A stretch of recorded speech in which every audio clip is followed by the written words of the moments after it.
आप सबका आज सुबह की मुख्य खबरों में बहुत बहुत स्वागत है। नमस्कार।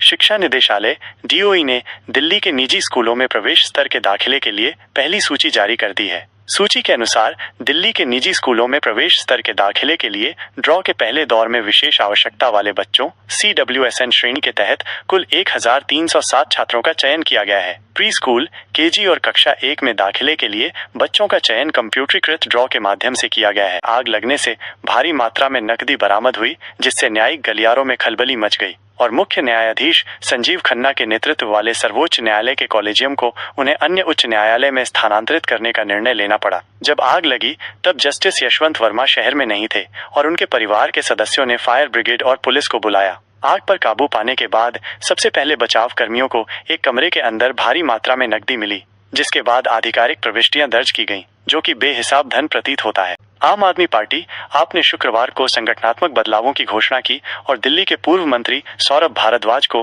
आपकी दिल्ली इकाई का नया अध्यक्ष नियुक्त किया गया। भारद्वाज ने गोपाल राय की जगह ली है और राय को गुजरात का प्रभारी नियुक्त किया गया है। शुक्रवार को अरविंद केजरीवाल की अध्यक्षता में आपकी राजनीतिक मामलों की समिति PS बड़ी ई की बैठक में ये फैसले लिए गए। PS बड़ी ई पार्टी की सर्वोच्च निर्णय लेने वाली संस्था है।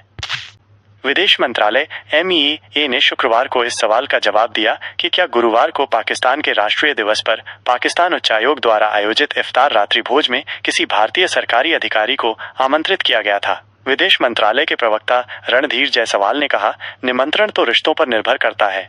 इसके अतिरिक्त हालिया रिपोर्टों से पता चलता है कि पूर्व केंद्रीय मंत्री मणिशंकर अय्यर सहित कई अन्य गणमान्य व्यक्तियों ने इफ्तार पार्टी में भाग लिया।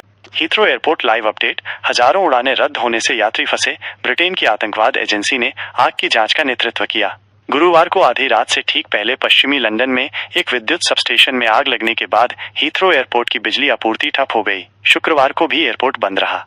भारी बिजली कटौती के कारण अधिकारियों को हमारे यात्रियों और सहकर्मियों की सुरक्षा बनाए रखने के लिए शुक्रवार रात 11:59 बजे तक हवाई अड्डे को बंद करना पड़ा। लोकसभा ने वित्तीय वर्ष 2025 से 26 के लिए विभिन्न मंत्रालयों की अनुदान मांगों को पारित किया। गाजियाबाद पुलिस ने गुरुवार को कहा कि भारतीय जनता पार्टी, भाजपा विधायक नंदकिशोर गुर्जर और उनके समर्थकों और हजारों भक्तों ने गुरुवार दोपहर लोनी में कथित तौर पर एक बड़ी कलश यात्रा जुलूस निकाला और जब पुलिस ने इस कार्यक्रम को रोकने की कोशिश की तो पुलिस के साथ झड़प हो गई, क्योंकि यह बिना अनुमति के आयोजित किया गया था। बॉम्बे सब urban electric supply limited BSES ने गुरुवार को अपने उपभोक्ताओं से सप्ताहांत में अर्थ आवर के दौरान अपनी बिजली बंद करने का आग्रह किया। BSES ने अपने 50 लाख से अधिक उपभोक्ताओं और दिल्ली के 2 करोड़ निवासियों को शनिवार को रात 8:30 बजे से 9:30 बजे तक बिजली बंद करके इसमें भाग लेने के लिए प्रोत्साहित किया।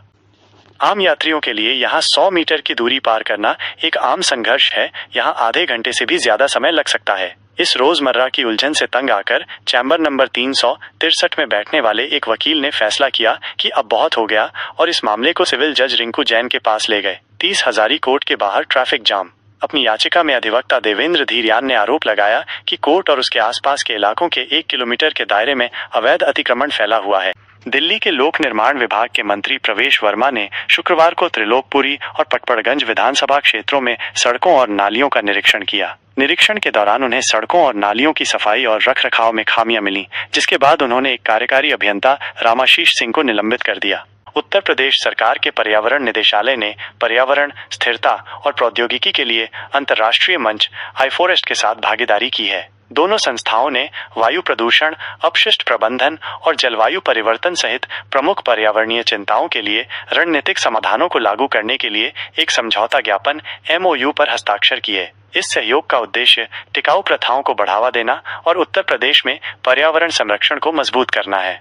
कांग्रेस नेता जयराम रमेश द्वारा दिल्ली उच्च न्यायालय के न्यायाधीश के आवास पर नकदी पाए जाने का मुद्दा उठाए जाने के बाद धनखड़ ने NJS बड़ी ई कानून का नाम लिए बिना कहा, इस देश के संसदीय इतिहास में अभूतपूर्व सर्वसम्मति से इस संसद द्वारा पारित ऐतिहासिक कानून ने इस बीमारी से बहुत गंभीरता से निपटा है। अगर इस बीमारी से निपटा गया होता तो शायद हमें इस तरह के मुद्दों का सामना नहीं करना पड़ता। मुझे इस बात से परेशानी है कि ये घटना हुई और तुरंत सामने नहीं आई। न्यूयॉर्क में क्रिस्टीज द्वारा प्रतिष्ठित भारतीय कलाकार MF हुसैन की कलाकृतियों की नीलामी रिकॉर्ड $13.8 मिलियन में होना भारतीय कला और बाजार के लिए शुभ संकेत है।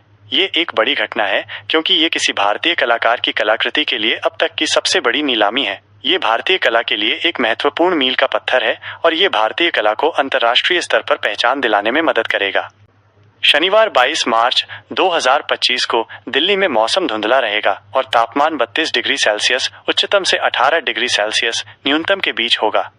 सुबह और शाम के समय हल्की ठंडी हवाएं चलने की संभावना है। बारिश की कोई प्रबल संभावना नहीं है। हालांकि दिन के समय गर्मी महसूस हो सकती।